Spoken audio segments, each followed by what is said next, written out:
Hello everyone, welcome back to my channel. My name is Daryan and today she's finally here. Today we have a very special video. I've been working on this video since December 2024. It is now April 2025, but we're here. This is my Goodreads Choice Awards 2024 reading vlog. So first of all, I'm just realizing this is the first time you guys will be seeing the tiny mic. So hopefully it is working well. I have already started filming a vlog with it, but you won't see that yet. You'll see this first. So if the sound quality isn't great, I'm still figuring it out how to use this thing. I mean, I should know. Anyways, whatever. That's a whole other thing. Let's just get into this video because this video, we had some trials and tribulations, let me tell you. So I have I have been wanting to do a Goodreads Choice Awards video, basically since I started my channel. Definitely inspired by Kayla from Books and Lala, who I think was the first person, at least the first person I saw to do a video like this, where she, a few years in a row, she did reading every book from a category. Sometimes she would change the category. Then she started doing reading one book from each category. I love what she did this year by like giving herself challenges, and that's how she picked which book to read from each category. I wanted to keep it simple. So what I did was I read a book from each category. There are 15 categories, so I read 15 books. And basically how I picked my books were I picked the ones, either the books I wanted to read the most or the ones I thought were most likely to be like 5 stars, or books that I didn't see when else I would pick them up. So for example, I feel like I need to address this. For the YA fantasy category, I feel like it's a little insane that I didn't read Air or Heartless Hunter for this category. But here's the thing, right before the nominees were announced for the Goodreads Choice Awards, I found out about the book that I did end up reading, and I thought it sounded so interesting. I hadn't heard anything like this before, and I was thinking, like, when else am I going to pick this book up? Because knowing me, I'm going to buy it, and then I'm going to put it off for years and years. So that's why I read that book, you'll see it, for that category, instead of one of the books I already own and was very anticipated by me, because I'm still planning on reading those books. Basically, the way I picked the books were kind of based on vibes, just the ones that interested me.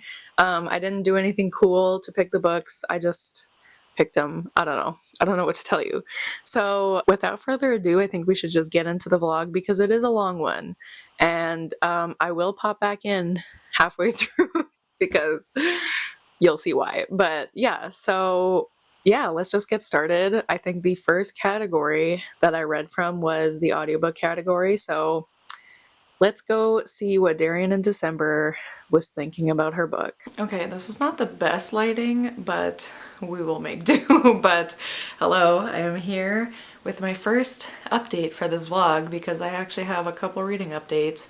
So first of all, I just finished my first book for this video, which was Listen for the Lie by Amy Tintera. And this was actually nominated in 2 different categories. So I read it for the audiobook category. So obviously I listened to the audiobook and okay, first of all, let's talk about what this is about. So this is a mystery thriller about this girl named Lucy, and 5 years ago, her best friend was murdered, and everyone thinks, like, the case was never solved, but everyone thinks that Lucy did it because she was found, like, leaving the scene of the crime covered in her best friend's blood, but she has no memory of what happened that night, and the crime was never solved, so there was never any proof that she did it, so she was never convicted. But like, things got awkward in her small hometown because everyone thought she was a murderer, so she left. She's been living her own life for 5 years until this podcaster decides to make a podcast about what happened and kind of trying to solve her murder. So Lucy goes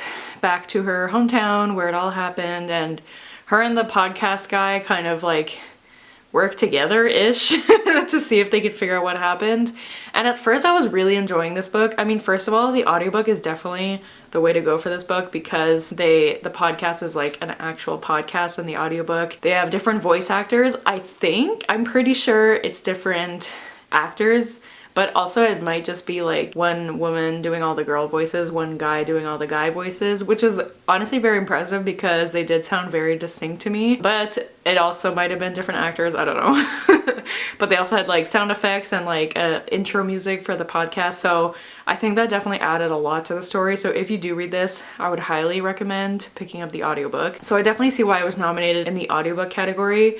I just find this book like, it didn't do anything different from other mystery thriller books I've read. Like it's not really one I find that's gonna stick with me for a while, because there wasn't really anything that I was like, oh, like that was really different. Like I admit, I guess I didn't see the reveal coming, but I also wasn't surprised. Like I was like, okay. And one thing, without spoiling anything, one thing I will say is that I feel like this ending is meant to be surprising for men. Like I feel like men who read this book will be like, whoa, I didn't see that coming. And women will be like, yeah, it makes sense. So yeah, so without spoiling anything, that's what I have to say. So I gave that book 3.5 stars. It was one I was planning on reading eventually, so I'm happy I got to it now. But like, would I recommend it? I feel like if you read a lot of mystery thrillers, like this one's not really gonna do anything for you. I did like the audiobook listening experience, but like, I don't know, it just, like, nothing really set it apart from other mystery thriller books I've read. So I don't really have much to say about that. But that's one book done, and then I have been reading another book. So this is actually another book that is in two different categories. So this book is in the debut category and the fiction category, and I am rating it for the debut category. And that is Martyr by Kaveh Akbar. And this is another book that like I've been wanting to read but never really like had a chance to read it, so I'm really happy I'm reading it for this video. I am like about halfway through, maybe a bit less than halfway. I'm on page around 150. So this book, it's kind of hard to explain what it's about because it doesn't really have like a traditional plot. You're following this man named Cyrus who was born in Iran. He's been living in Indiana for most of his life, and really like the one thing that this novel keeps coming back to is kind of his obsession with death. And I would say he is suicidal, but it's spoken about in a very like technical way rather than emotional. His kind of addiction with death stems from his mother's death, and she died in a plane crash. It didn't crash. Basically what happened was she was on a plane.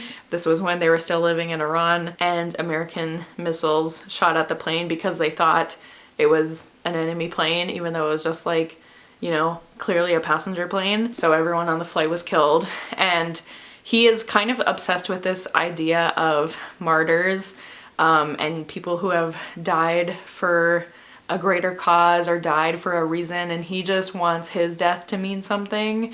And this book also, I mean, he is also an alcoholic. He has been sober for a while, I can't remember how long, but it still discusses his addiction quite heavily. I would say like if addiction is a trigger for you, or even suicidal ideation is a trigger, maybe stay away from this book. But like I said, it talks about it in a very like technical way, and not, at least for me, I don't find it like a super emotional way, just so you know that that's in this book. And the way that this story is told is very interesting, because when we're in Cyrus's perspective, like in the present day, it is written in third person, but every once in a while we'll get perspectives from other characters. So we had a chapter earlier from his mom's perspective when she was younger. We've had a chapter from his friend's perspective, from his dad's perspective, and it's never in the present day, at least so far it hasn't been.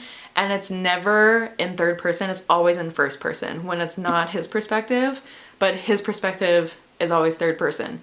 And I'm trying to figure out why that is, but I find it so interesting. It really kind of makes it clear that he is the center of the story, because like we are seeing him from outside of his head, but so is every other character. Like when we're in another character's head, we are seeing it through their eyes, but when we're in his head, we're still seeing it from like an omnipresent point of view, you know what I mean?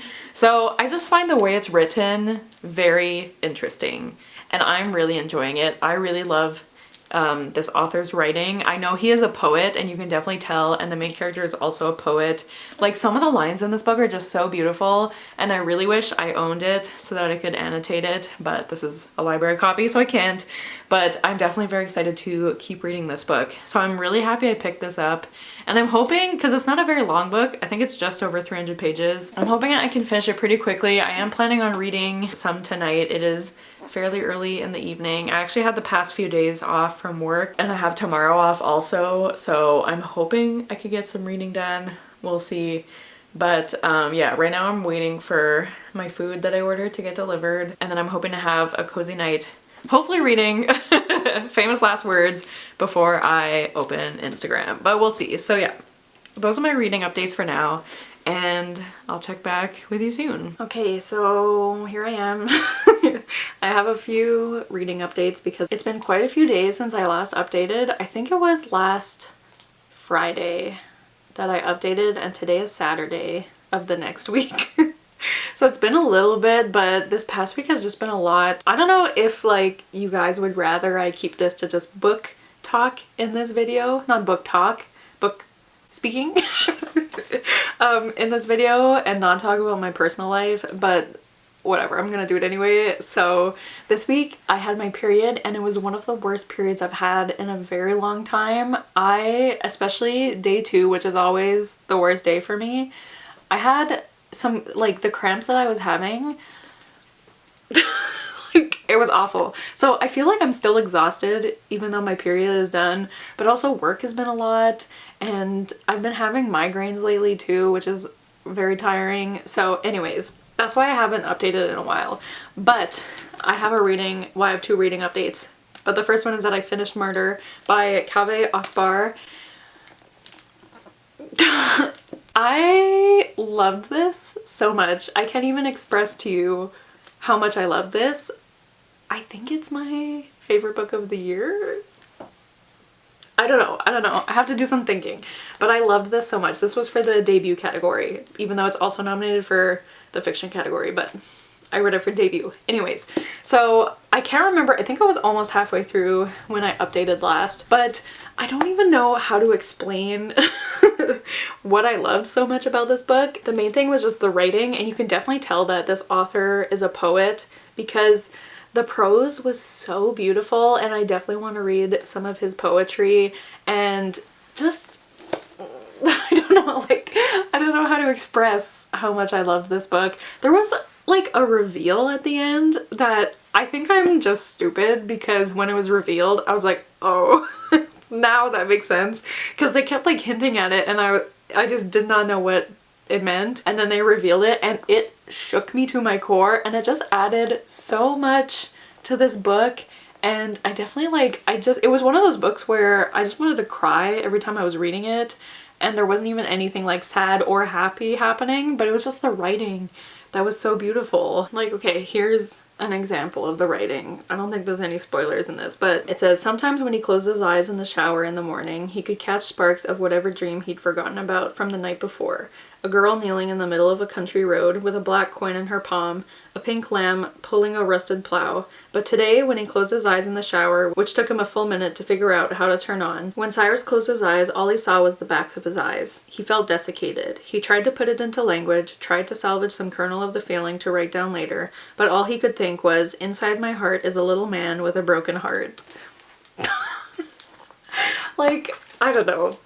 This book just, it was just one of those books that make you think a lot and feel a lot. I feel like this book just opened my heart and opened my mind, and it just felt very healing. I felt like I was healing along with the main character, because I think I mentioned this in my last update. He is contemplating taking his own life, and the way he thinks about it is very like without emotion. You don't read these parts being like, oh my god, he's in such a bad place. Like, he's just very technical about it, and I thought that was a very interesting way to look at it. But I think I also mentioned, I'm pretty sure, that he goes to New York to talk to this woman who is doing an exhibit at a museum because she is dying of cancer, and instead of continuing to get treatment, she's spending her last days or weeks in this museum just talking to people about death. And he has this obsession with death, not only because he's contemplating his own death, but his mother who died way too young, and his father who passed away I think a few years before this, and he wants to write a book about martyrs and the idea of martyrdom, and he wants to talk to this woman because he feels like she is making her death mean something, and he also wants to make his death mean something. And I don't know, like, I don't know how to talk about this. I just loved it so much. I loved the writing, and I loved the little like twist at the end, and I just loved it. I loved it. It was funny also, like it was sad but funny. And I don't think I mentioned this in my last update, but there are little like interludes in this book where we go through Cyrus's dreams, and it's always two very random people in his dreams like having a conversation. Like one of them, in one dream there's Lisa Simpson, in one I think it's between the woman at the museum and Donald Trump, like just having a conversation. So it's very, there's definitely parts of this that are very, not weird, but it just works. I don't know. I can't say enough good things about this, and I just want you to read it. As I mentioned, trigger warnings for suicidal ideation, and a lot of talk about death and grief, and also addiction, because he is a recovering addict. And yeah, I just really love this. So I'm so happy that I read this, because I think it's my favorite book of the year. I don't know, but I loved it so much. Like, I'm just holding it and I just kind of want to reread it. So yeah, so I finished that, which was a huge success. And then I started my next book, which is When the World Tips Over by Jandy Nelson. And I'm reading this for the YA fiction category. So as you can see, I'm about halfway through. This book is kind of long. I think it has a bit over 500 pages. And you may know that I read I'll Give You the Sun earlier this year, which up until Martyr was my favorite book of this year. I don't know. Is it still? I don't know. They're gonna be tussling in my list. You'll see. I don't know. I'll decide that later. But so far I am just loving this as well. So I'm having a really good time with my books lately. But this follows, ooh, how do you explain this? This follows this family, the Fall family, and there are 3 siblings. There's Dizzy, Miles, and Winton. And they are very different. Dizzy is very like, just so herself. She is the youngest. She's 12. She recently went through a divorce, as she calls it, from her best friend. And she just like says what's ever on her mind. She does things that other people think it's weird, but she's just like, you know, whatever. Like, very, the way that Jandy Nelson writes, that kind of like amalgamates into Dizzy's personality, if that makes sense. Then we have Miles, who is known as like Perfect Miles. He's known as the good kid. He's quiet. He reads all the time. He gets good grades. He's well behaved. And so Dizzy and the oldest brother Winton don't really get along with Miles because they think that he thinks he's too good for them. And then we have Winton, who is the troublemaker. He seems to have an alcohol problem. I think he's 19, and he recently was arrested. He's also on track for becoming this like world famous violinist, because he's just an amazing musician. So you're following these 3 characters plus a 4th character, but I don't want to get into that. But you're alternating between these perspectives, but the writing style is very similar to I'll Give You the Sun. I want to say this book has magical realism, but I don't actually know that yet. I feel like once we get to the end of the book, we'll either, like, everything will either make sense or it'll just kind of leave things open, because there were definitely points in I'll Give You the Sun where I was like, what is happening? Like, a character is imagining something happening that obviously would not happen, but then it's just like, you realize it's his imagination. In this book, I'm not so sure.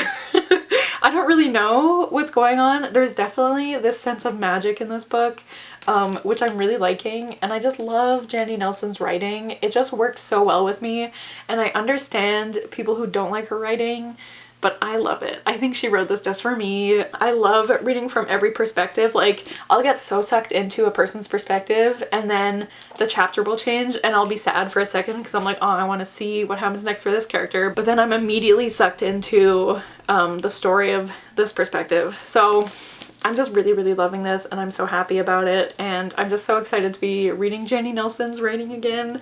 And am I gonna have 2 Jandy Nelson books in my top 10 of the year? We shall see. I don't know. So those are my reading updates. Yeah, I know this video is gonna take me a while. I've already accepted that. By the way, this is supposed to be snow. I decorated my bookshelves because I just filmed a video, obviously. It's supposed to be snow, in case you were wondering. I know it doesn't look good, but whatever. So what time is it? 2:30. I'm probably gonna go read a bit more because tonight I'm going to a concert, which like right now I'm just so tired. But I know it'll be fun, but yeah, I'm tired. So maybe I'll go read because I probably won't read when I get home tonight because I'll be tired because I'm already tired. But yeah, so those are my reading updates and I'll come back probably when I've finished When the World Tips Over. Hello, so it's been a minute. Look at this cozy setup I have here. I figured I'd film here today because Laszlo's snoozing and I didn't want to bother him, so I'm just filming here. I have a lot to update you guys about because it's been a minute. Christmas has come and gone and I just did not have a moment to update because you know how busy Christmas can be and work, and I was so tired.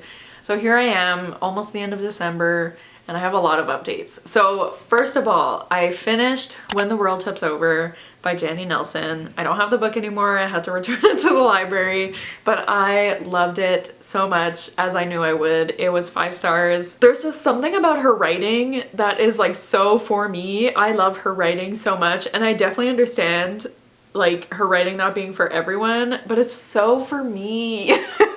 And I don't know how to describe it, but I love it so much. I loved there's so much I want to say that I can't say, but I loved how the characters connected in this book. I loved learning about, I'm already forgetting her name, I think Cassidy. I love learning about her backstory and how she connects to these 3 siblings that we're following. I just loved everything about this. I will say there was one thing near the end. It was like literally 2 sentences and I'm assuming it was some kind of metaphor that I just don't understand, because like I finished the book and I was like, but what did those 2 sentences mean? And I asked my friend who also read this, and they were like, I don't even remember that part. So it's such a small part of the book, but it's been nagging at me since then. I've tried looking it up and I found like one person on Reddit who asked the same question and no one answered them. And so now I'm like, what does it mean? And I really need to know like what that part meant, because it didn't make sense in my brain. But other than that, I loved it so much. It definitely made me emotional at parts. Also, I will say there's trigger warnings for sexual abuse in this book, so keep that in mind. But I really, really loved it. I loved just the themes of family. I love how she writes family in her books and like sibling relationships. I just loved it so much. So this was a 5-star, and I'm very excited to read her other book, The Sky's Everywhere, because that's the only one I haven't read yet. So very excited about that. Hopefully she doesn't wait 10 more years to write another book. But yes, so I finished that. Then I moved on to the fantasy category, where I started The Warm Hands of Ghosts, which I was reading for the library, but I have since returned it because I did DNF it. Please, please, please don't look at me. I wanted to love this book so bad, but there's something about Catherine Arden, like we just don't get along. I read The Bear and the Nightingale a few years ago and I just thought it was so like fine. It was mostly just boring to me, and I feel like whenever I hear people talking about her books, it sounds like something I would love. Like they talk about how her writing is so lyrical, so atmospheric, and I love lyrical and atmospheric writing. So I don't know what's not clicking with her writing in me, but this book, like the beginning I was interested. I was like, okay, we're gonna have a winner here. Me and Kathy, we're gonna agree on something. And then I just got so bored and I really did not care about anything. So I don't know if I can even explain what this is about, but it takes place in World War I, and you're following a brother and a sister, and the sister was a nurse in the war, and now she's in Halifax. I don't remember why, because I don't think she's Canadian, or is she? I don't remember. Anyways, and then she finds out her brother, who was off fighting in the war, he was killed. But she kind of has this like feeling that maybe there's more to the story and maybe he didn't die. And so then it goes back and forth between that, which I think it was 1918, and the year before, and you're following her brother as he and another German soldier kind of like end up together and are trying to survive. And there's like kind of weird things going on, but I don't really understand how this is fantasy. Like, if anything, it's maybe paranormal, which I guess you could say is fantasy, because it's like, are there ghosts? I don't know. Like, that's as far as I got was, and I read 40% of this book, and I'm still like, how is this fantasy? I feel like it should be more obvious at this point.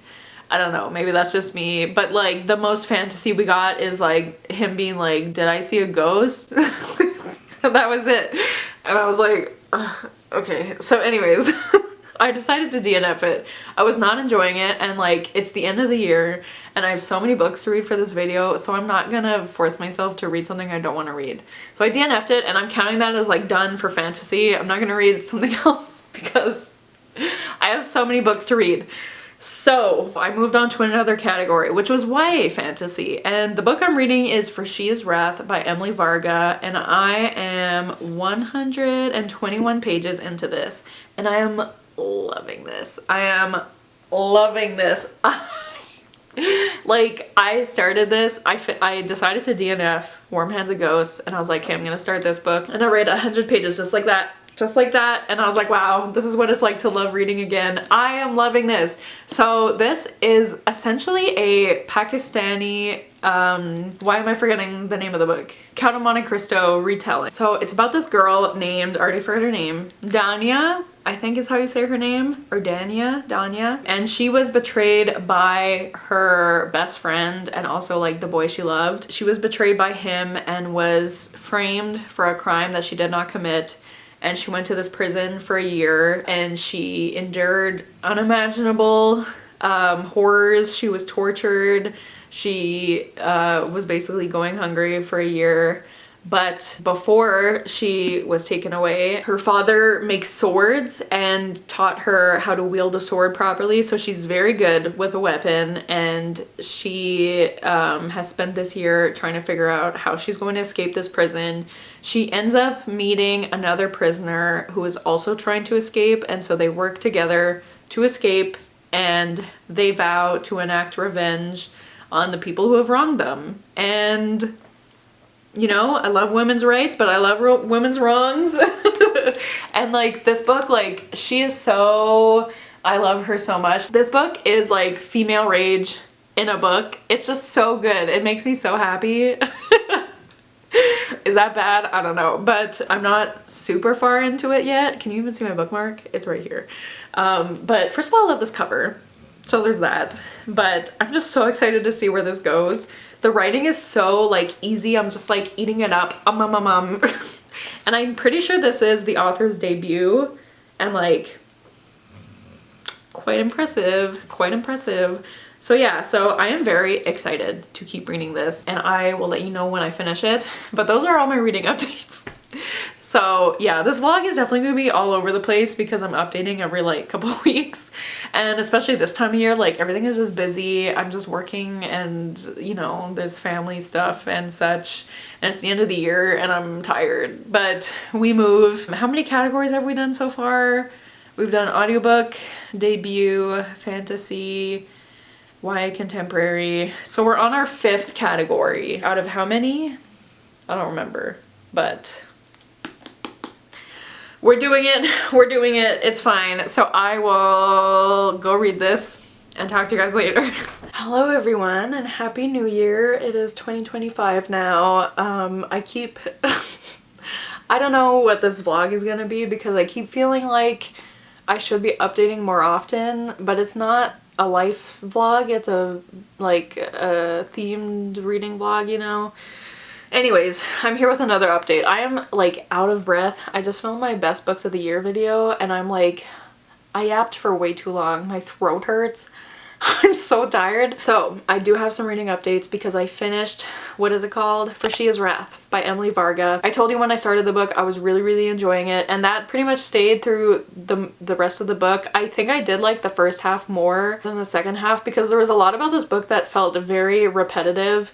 Like, she just kept talking about how much she wanted revenge, and she would repeat like the same lines over and over again, and I was like, okay, like, I'm rooting for you, but I know you want your revenge. Anyways, so yeah, I really enjoyed it, but I do feel like you can tell this is a debut book, so that just makes me more excited to read anything else this author writes. And it was definitely a unique book because I've never heard of a Count of Monte Cristo retelling before. I'm sure they exist, but from what I know of because I've never read Count of Monte Cristo, but I know the story pretty well, and I feel like this was a pretty true adaptation of that, but obviously with a few differences. And I loved our main character, even though she did repeat herself a lot. I thought it was honestly like a realistic portrayal of the, you know, hot feelings of anger and wanting your revenge against someone. Like, those feelings don't stay like that forever, and I liked her journey through the book, but still sticking with her goals and staying true to herself. And I don't know if this is making any sense, but I really enjoyed the book. I really loved it. I loved her friend Noor. I loved her. I thought she was great. I just really had a great time with this book, and I haven't seen many people read it, so highly recommend picking it up. I gave it 4 stars, and I'm really happy I read it because, like, this was definitely a book on my radar, but I didn't know when I would ever read it, so happy I read it for this video. And then I've started 2 other books. I've started From Here to the Great Unknown by no, I always want to say it's by Elvis Presley. It's not. By Lisa Marie Presley and Riley Keough. And Lisa Marie Presley was Elvis Presley's daughter. She passed away before finishing this book, so Riley Keough, who is her daughter, helped finish it for her. And I'm listening to the audiobook, and the audiobook I would highly recommend. That's the way to go to read this book, because Lisa Marie Presley's parts are narrated by Julia Roberts, who has a great voice, and Riley Keough also like comes in to add context to parts that she felt needed context, or adding like her own perspective to things that her mom was saying. And then there's also audio clips of her mom's voice notes while writing this book, and I think that like that's such a cool thing to add to the book. So I highly recommend listening to the audiobook. I'm not super far into the book, but it's also pretty short, but I'm enjoying it. I never really knew that much about Elvis, so it's interesting to learn about his life, but like especially from the perspective of someone who knew him so well. So I find it very interesting so far. And then the other book I started is The Message by Ta-Nehisi Coates, and this is just a short little book. It is basically a book of essays.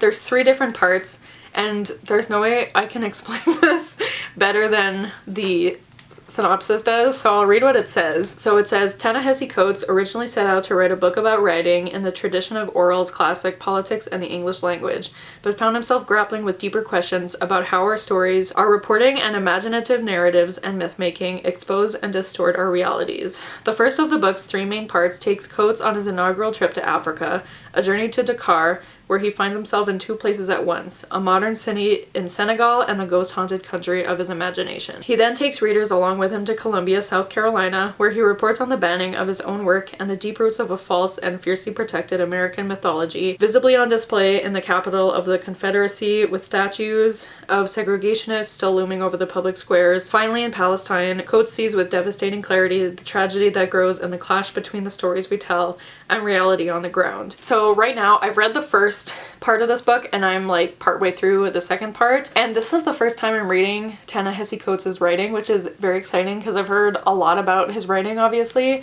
and there's no doubt, like there's no question, this is one of the best writers I've ever read from. His writing is just so, it's so good, it's so smart, and it's very like transformative. I find, like, I feel like I'm learning so much, and I've read 86 pages of his writing so far. Like, that's how profound I feel like his writing is. And I picked this book up mainly for the part about Palestine because I've heard great things about that essay alone. So I'm excited to get to that one. But the first story, like it mentioned, it talks about the first time he went to Senegal, which is where his ancestors are from, and how being there in modern day and just imagining the life his ancestors could have had if they weren't put on ships to bring to America, and how he feels their ghosts when he's there. But one part I loved about that first part was he talks about how while he's there, he meets someone who is writing like a paper about his writing, and he mentions like how weird and interesting it is that his writing made it back to his homeland before he did. And I don't know, like just the idea of that just makes me want to like just sit and think. This book really makes you think about a lot of things, and you can tell how much he loves writing and reading in this book because he talks about it a lot and he talks about how important writing and reading is, and so it just makes me feel very grateful to be a reader. And then I'm only at the beginning of the second story now, but already learning a lot. Like I said, he is clearly very smart. Like that's not a new thing. I'm not saying anything, you know, groundbreaking here, but I'm really enjoying reading this book. So I forgot to mention, For Shia's Wrath was for the YA fantasy category. From Here to the Great Unknown is for the memoir? Yes, the memoir category. The Message is for nonfiction. Quite sure those are the right categories. So yes, so those are my reading updates, and I'll come back when I have more to say. Okay, so for you guys, it's been 3 seconds since I last saw you. For me, it's been several weeks. I have not felt like sitting in front of my camera and filming. I feel like I'm just kind of going through a little bit of a depressive episode. But I felt like sitting down and filming today, so we're all thankful for that. But that does mean I have quite a few reading updates to get to for this video. So let's just get started.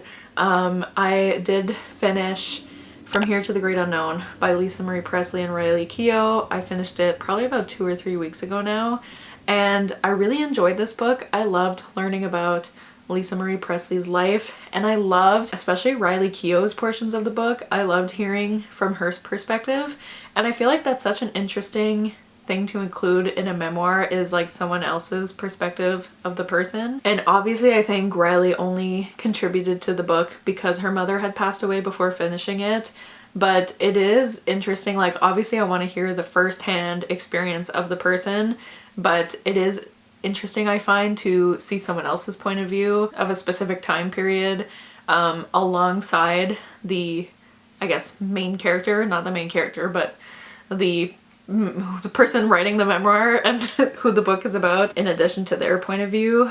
There was a lot I did not know about Lisa Marie Presley. I didn't know that she was married to Michael Jackson, and that was definitely very interesting to hear about. And I knew that Riley's brother had passed away, but I did not know it was due to suicide. And that was honestly the saddest part of the book for me. Like, I think it's because I'm so close with my brother, but that was devastating to read about. So I would say, like, highly recommend this book if you're interested in it. I would definitely recommend the audiobook. I thought the audiobook was great. I wouldn't say it's like the best memoir I've ever read, but definitely worth reading if you're even a little bit interested in Lisa Marie Presley's life. And like, I really did not, I know nothing about her before reading this. I just knew Elvis and I knew Riley Keough.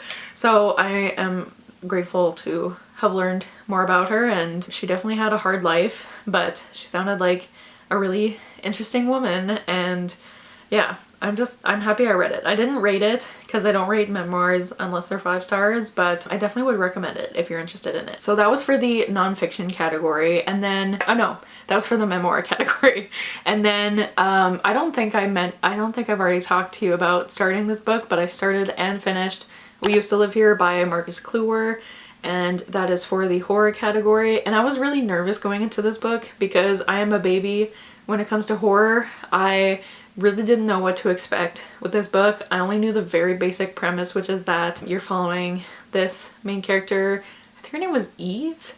I started with an E, I think. And one night she was recently moved into this house with her partner, and one night the old owners of the house like the guy who it was his childhood home, and he shows up at the door with his family and he's like, hey, we used to live here, and I really wanted to show my family where I grew up. Is it okay if I come in and like, okay, I had to pause and charge my battery. But as I was saying, I was talking about we used to live here, and yes, this family comes, the dad says he used to live there, and he wants to show his family like where he grew up, and then weird things start happening in the house. And I feel like that's all you should know before going into this book, because I mean, it is a horror, and I feel like if I say any more than that, it'll just kind of ruin the experience a bit.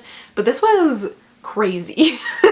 I feel like this will definitely affect the girlies who catastrophize, because it was like everything, imagine if everything you catastrophized about came true. Like, that's what this book felt like to me. So I really liked it. Like, I definitely understand people giving this book 5 stars. I just think since horror is not really for me, I didn't like enjoy it like I would another book I would give 5 stars. So I gave it 4.25, I think, because I really loved the writing, and I loved the ending of this book.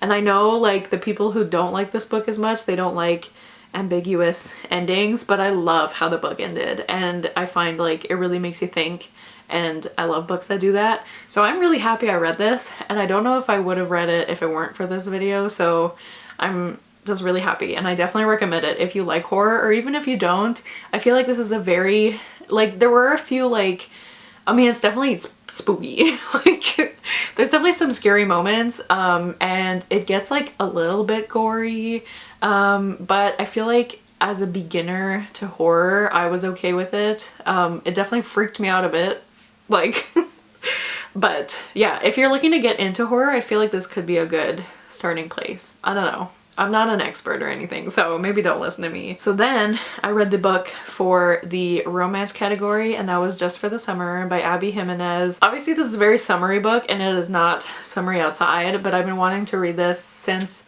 it came out because of all the hype, and I really enjoyed Part of Your World and loved Yours Truly, which was one of my favorite books of last year. So I was so excited to read this because a lot of people said this was their favorite in that little series.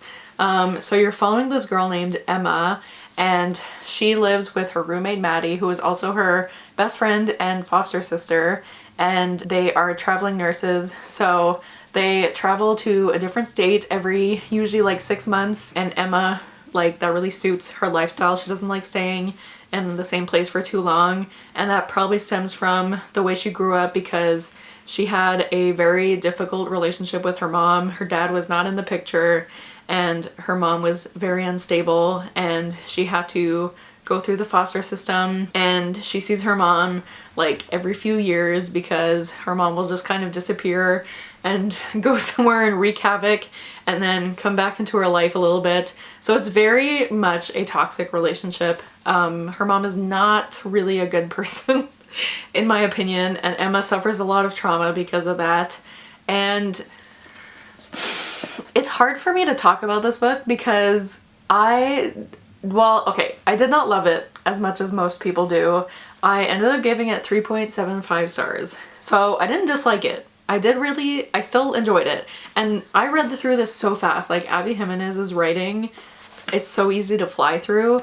And I loved Justin, the love interest. Like, he was just such a good boy. I loved him so much. But honestly, Emma drove me crazy sometimes. And I don't want it to sound like I didn't like her because she has trauma. That's not what it is. But in my mind, if you're treating other people badly and the excuse is because of it's your mental health, like, even if you suffer from mental health issues, it's your responsibility not to be a bad person to the people around you and the people who love you. Like, I don't think mental health is a good excuse to treat people badly. And I know it is an explanation, but I don't think it's an excuse. And I hated the way she treated her best friend in this book. And there were some parts where I felt like she didn't treat Justin very well either. But her best friend has been there for her. Like I said, she's her foster sister. Her best friend has been there for her since she was younger. They met, like, I can't remember how many years, maybe 15 years ago, and has been with her she loves her so much, so unconditionally, and Emma does not like show her the same love back. And I know it's because of this toxic relationship with her mother. Like, I know, but I got so frustrated because like you just don't treat people like that. Like, I don't know, I just felt really bad for her in this book. And like when she met Justin and they kind of started their relationship and she was like, wow, I've never felt loved like this before. And I'm like, girl, Maddie is right there. She has been with you through thick and thin. And Maddie would often talk badly about Emma's mom, as she should, and Emma would like feel the need to defend her mom. And again, I know it's her trauma, but I'm like, you're defending this woman who has treated you so badly to your best friend, who is like the greatest person in your life, who has been with you through thick and thin. Like, I just don't like that. I don't like when mental health is used as a way to treat the people in your life badly. And I know it happens. Like, I know it's realistic. And I know there have been periods in my life where I've gone through a dark time and I've treated people badly, but it's not an excuse. It's an explanation, it's not an excuse, and it just really bugged me. So I didn't really like Emma very much, and she definitely, like, she goes through quite an arc in this book, I will say that, and like, she does acknowledge the way she's treated Maddie by the end of the book, but I just didn't like reading about it. And I would love to see, I know someone told me that there's like a very short novella about Maddie, but I would love a full book because I loved Maddie and I felt like she deserved better. And honestly, I felt like Justin deserved better too. Like, there were a few moments where I felt like she wasn't treating him right either. I don't know. I just didn't like Emma. I feel bad for her. I definitely do. And I definitely hate her mom way more, but yeah, justice for Maddie. That's all I have to say. So I still enjoyed it, but it is my least favorite in that little series there. And like, I don't know, nothing could ever be yours truly, I guess. But yeah, so that's how I felt about this book. And I am currently in the middle of 2 other books. I started The Bookshop, A History of the American Bookstore by Evan Frist the other day. And this is in the history section or the biography section. I get all the nonfiction categories mixed up, but I believe this was, or is it just nonfiction? No, that was The Message. So this is history, I think. Anyways, this is exactly what it sounds like, A History of the American Bookstore. I'm not very far into it. I am, where's my bookmark? Right here. So like 50 pages, I think, 52 pages. So I don't really have much to say about this so far. I'm really not far in, but you know, so far it's interesting. It's about bookstores, something that interests me. And then I also started listening to The Midnight Feast by Lucy Foley, which is in the mystery thriller category. Again, I'm not very far into that either, but I am enjoying it so far. I really liked the guest list when I read it, but that was almost 5 years ago. So I don't know if I would still like it today, but when I read it, I really liked it. And so far I'm intrigued. This one, all I can really tell you is that it's about, well, it's similar to the guest list in that it's about like a group of people who are all kind of at this location, and you know there's been a death, but you don't really, I mean, at this point, I think I know who died, but at the beginning of the book, you just know someone died, and then you kind of go back in time leading up to the moment where the person died, and you get like, I don't know, 8 different perspectives, and these are all the suspects basically. It takes place at like the opening of this lodge, I guess. I don't know exactly what you would call it, if it's like a hotel place. I would call it a lodge, I guess, for you know, rich people to go. It's like in this woodsy area, so I think it's for rich people to feel like they're roughing it a little bit, but they're still living in luxury. Following like the woman who owns the lodge, you're following a few of the people who work there, you're following a few of the people who are guests there for the opening. And yeah, that's all I can really tell you so far. So I'm enjoying that, and hopefully I won't wait a few weeks before updating again, so fingers crossed. But that's where we're at now. I finally updated this video and now we can continue. So see you when I have an update again. Hi, it's me again. Remember me from the intro. So listen, we have something to talk about because I'm so frustrated. It turns out, well, I'm pretty sure what happened was I accidentally deleted some of the clips for this video. So I am missing every clip where I talked about a whole book. I have no clips of me talking about this book. And I believe my final thoughts on 3 books. Let me confirm. Yeah, I think my final thoughts on 3 books were missing. So I'm going to give those thoughts that are missing now. The problem is that a few of these books I read, so I'm filming this right now at the beginning of April. Some of these I read back in January, and I am so upset that I lost the clips where I talked about these books because my thoughts were more fresh.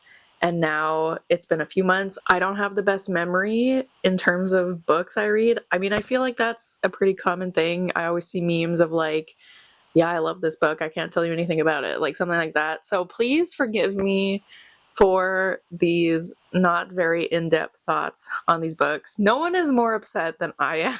Like, I can guarantee that. I'm so frustrated, but we move. So I'm just going to give you a quick little recap on all the books that are missing. So first of all, the book that I have no clips for because I guess I deleted them. I don't know. But the entire book that's missing is the book I read for the fiction category, which was Blue Sisters. And now my battery is flashing. So let's see how much of this we can get through. So Blue Sisters, I read for the fiction category. That is by Coco Malors. And I was very excited about this book because I read Cleopatra and Frankenstein last year. And I loved it. Not last year, 2 years ago. I loved it. It was one of my favorite books from the year I read it. And so I was so excited for her follow-up book. And I knew this book was going to hit me because it is about grief. It is about 4 sisters, and one of them passes away pretty suddenly, and you're following the 3 other sisters a year after the 4th sister passed, and how they're kind of dealing with life. And there's a lot of triggers in this book. Obviously, grief. There is a big trigger for addiction, for drug use, for cheating.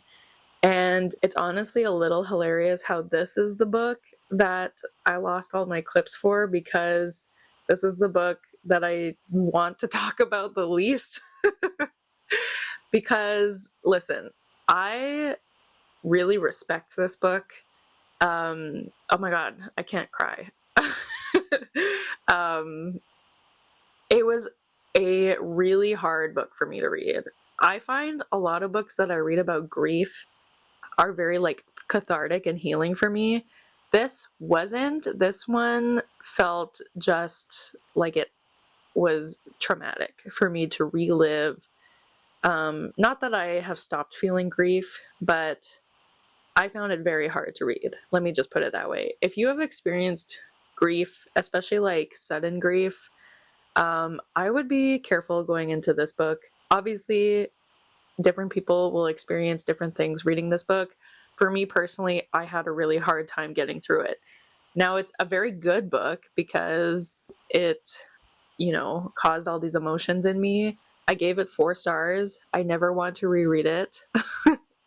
I never want to think about it again. It was really hard for me to read. So I have a lot of trouble talking about this book, and I can't believe I have to do it for the second time. But I think that's all I'm going to say about it because it's really hard for me to talk about. But I thought the characters were very well written. I really cared about these 3 sisters and the different ways that they experienced grief and that they were dealing with it. Like, I thought it was a very well written book. But I don't want to I don't want to talk about it anymore.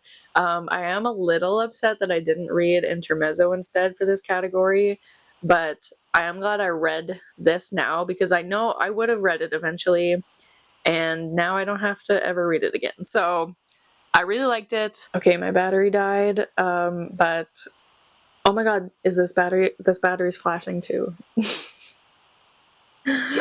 Okay. Oh, and Laszlo's barking. Okay, let's just move on because I don't want to talk about Blue Sisters anymore. So the next book I lost my final thoughts for was The Midnight Feast by Lucy Foley. I barely remember anything from this book. I'm going to be honest. I gave it, I think, 2.5 stars. I did not really like this book very much. I thought it was just kind of boring. I was not very interested. There were a few reveals at the end that I thought were interesting, but for the most part, like the big reveal of who died and who killed them, it just seemed very anticlimactic to me. There was a lot about birds. I think Lucy Foley saw the movie Birds by Alfred Hitchcock, and I think she just ran with the idea of birds. I don't know. So I really don't have much to say about this book because it was just so underwhelming to me. I found it pretty boring. I will say the audiobook was very good. There was a different narrator for each point of view. So if you're going to read this book, listen to the audiobook, but I was not very impressed, and it's been several weeks since I finished it, and I really don't remember much about this book. So I think I'll just leave my thoughts there because it was just very, very meh to me. Okay, romance, yes. Romantasy, I don't think I had my initial thoughts, or I think you'll see the clip soon. I think the next clip is me finishing the Romantasy book. So I had clearly introduced it, but I don't think I had started reading it yet. So I will tell you now. The Romantasy book I picked was A Dark and Drowning Tide by Alison Saft. And you'll see my thoughts in a second. Fantasy, yes. Sci-fi, we will talk about. Horror, we talked about. Debut, audiobook. Okay, nonfiction was The Message by Ta-Nehisi Coates.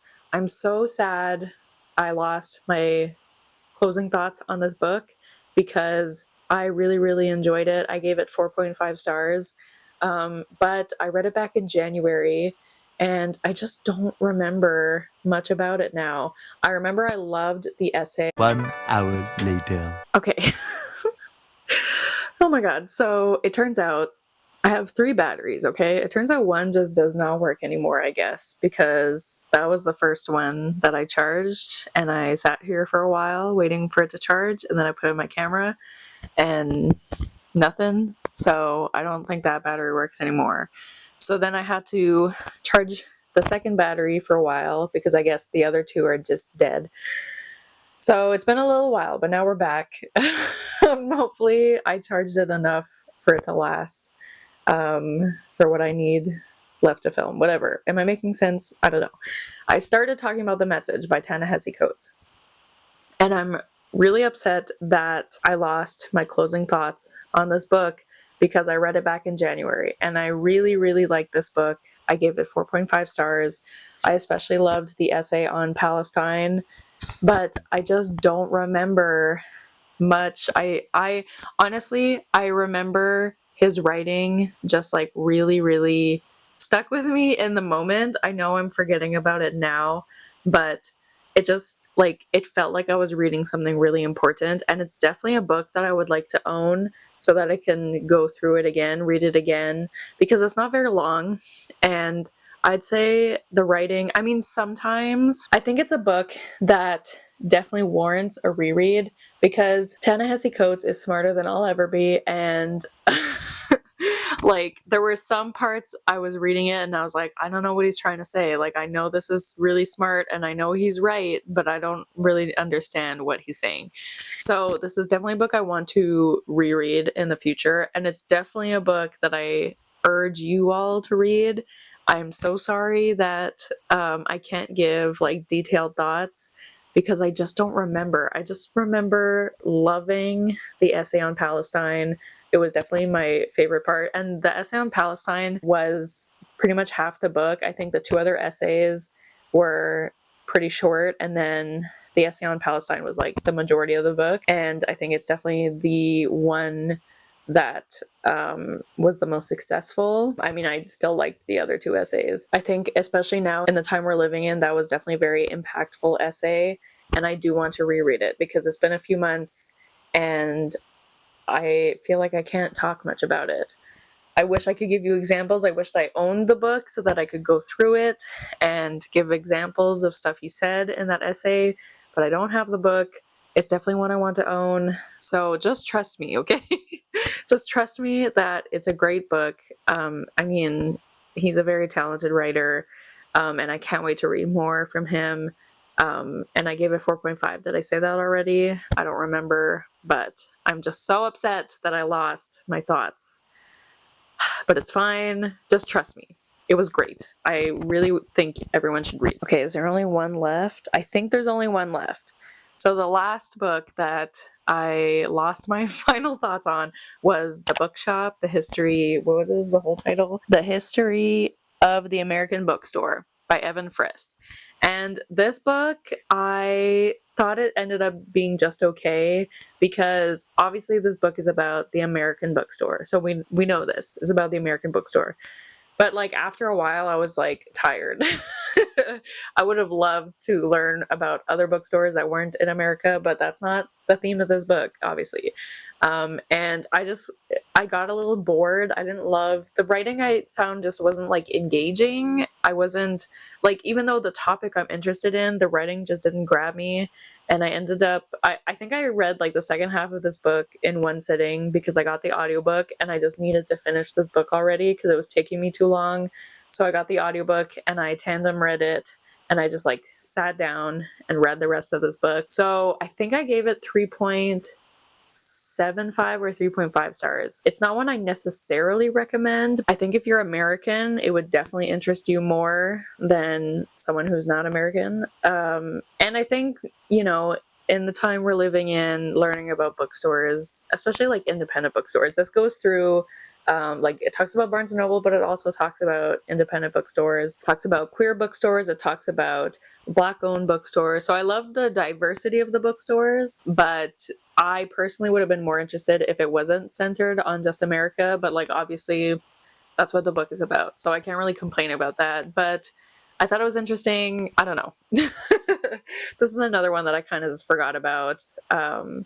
So if you are interested in the topic, then I would recommend it. But yeah, that's what I have to say about that.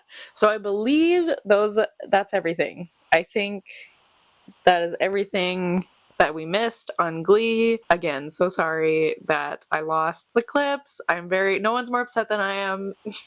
Trust me. So hopefully I did an okay job recapping my thoughts. And now we will go back to the vlog. Hello.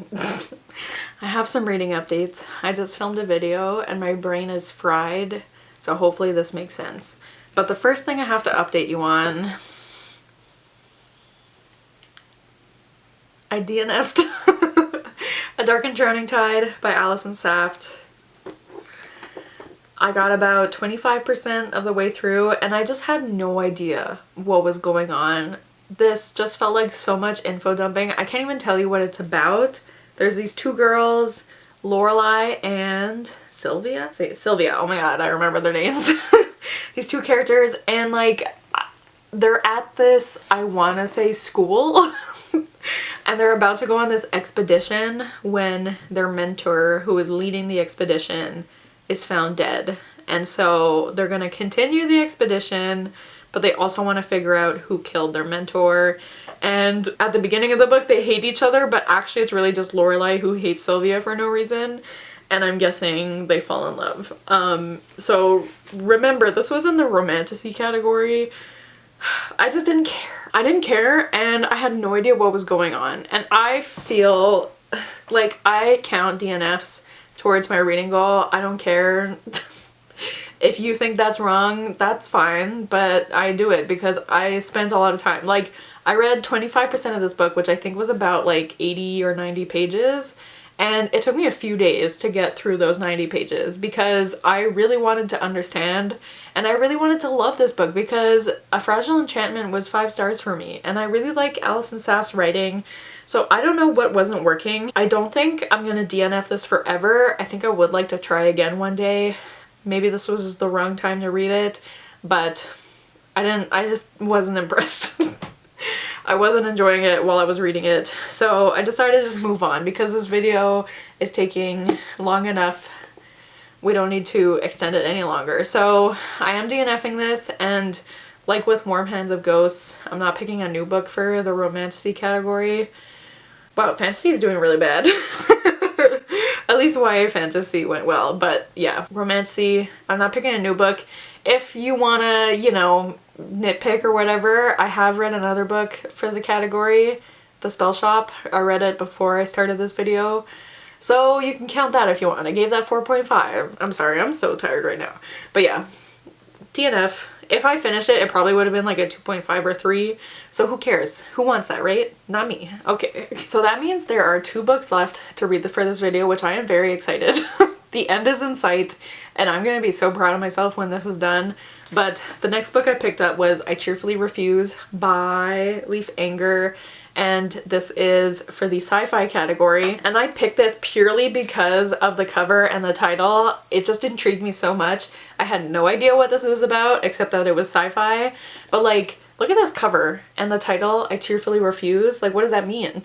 Well, let me tell you, I'm 102 pages into this book, which is about a third of the way, and I am loving it. I am so glad I decided to DNF A Dark and Drowning Tide and pick this up instead.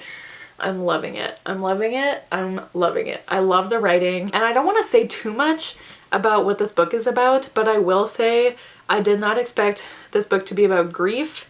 So trigger warnings for that, and it does kind of say what happens in this book in the synopsis, because I read it after this thing that happened. I mean, I don't think it's a spoiler to say someone dies suddenly, and I think that's important to know because, you know, as someone who deals with that kind of specific trigger, I would have liked to know that before going into this book. But it is kind of in the synopsis, which I find weird because that only just happened where I'm at, so like a third of the way in that happened, and I don't know why they would put that in the synopsis. But if you need to know that trigger, that is there for you. And if you want to know like more specifics, then read the synopsis of this book.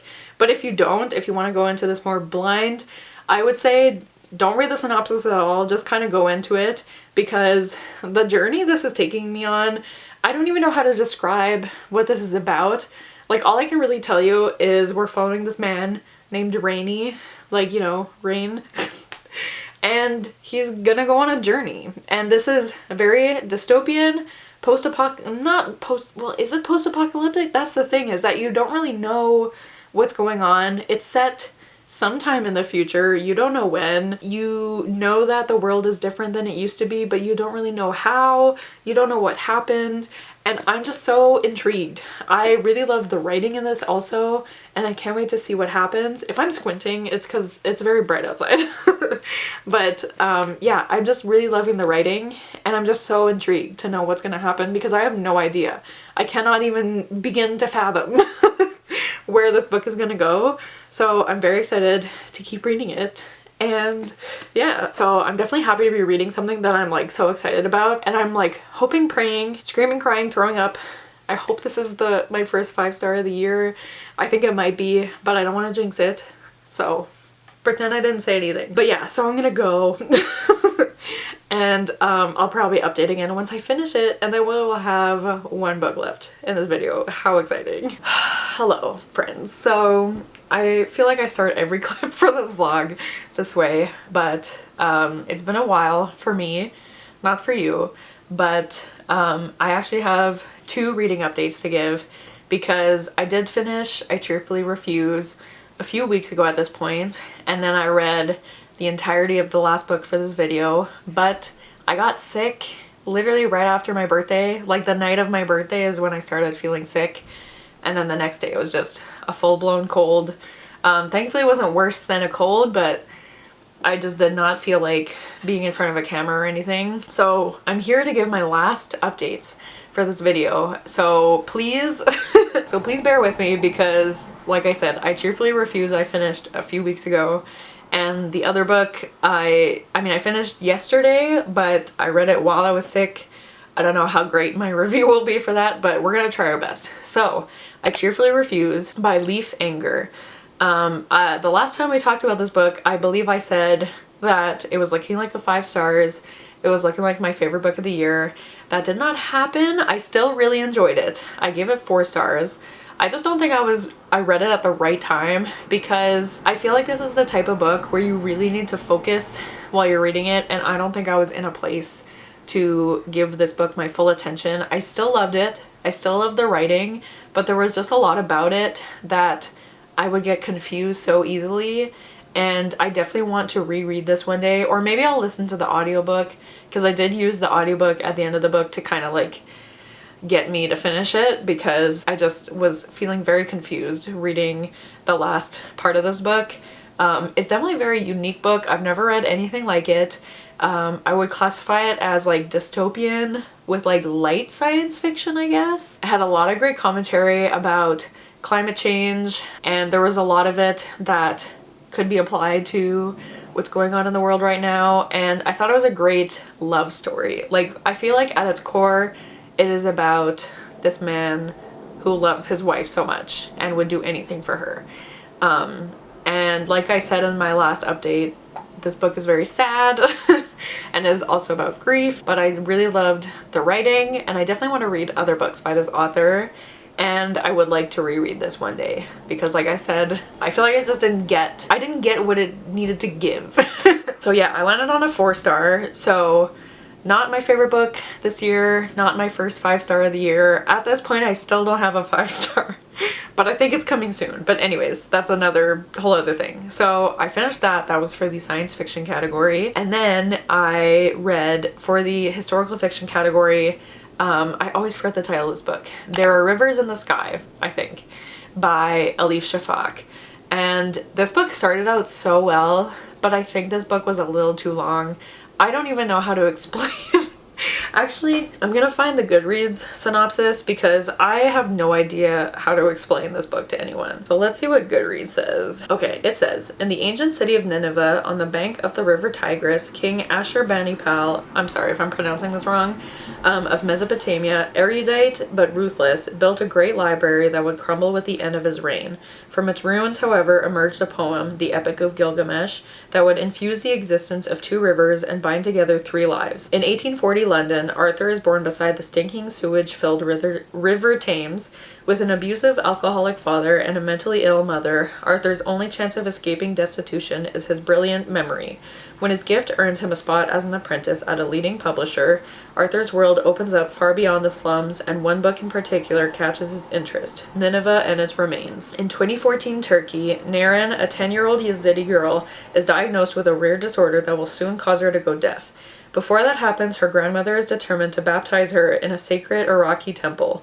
But with the rising presence of ISIS and the destruction of the family's ancestral lands along the Tigris, Naren is running out of time. In 2018 London, the newly divorced Zalika, a hydrologist, moves into a houseboat on the Thames to escape her husband. Orphaned and raised by her wealthy uncle, Zalika had made the decision to take her own life in 1 month, until a curious book about her homeland changes everything. A dazzling feat of storytelling, There Are Rivers in the Sky entwines these outsiders with a single drop of water, a drop which re-manifests across the centuries, both a source of life and a harbinger of death. Rivers, the Tigris and the Thames, transcend history, transcend fate. Water remembers it is human to forget. So like, there's a lot going on in this book. Like the synopsis mentions, we're following 3 different timelines. We're following Arthur and we follow him over several decades, so like the 1860s-ish. We have Naren in 2014 and Zalika in 2018. And I will say, I wish this book only followed 2 of those perspectives. There's one that I feel like we didn't really need in this book, except for at the end of the book, we kind of find out how that perspective connects to the other 2. So I get why it was there, but I was way more interested in the 2 other ones. I don't want to say which ones, I don't know.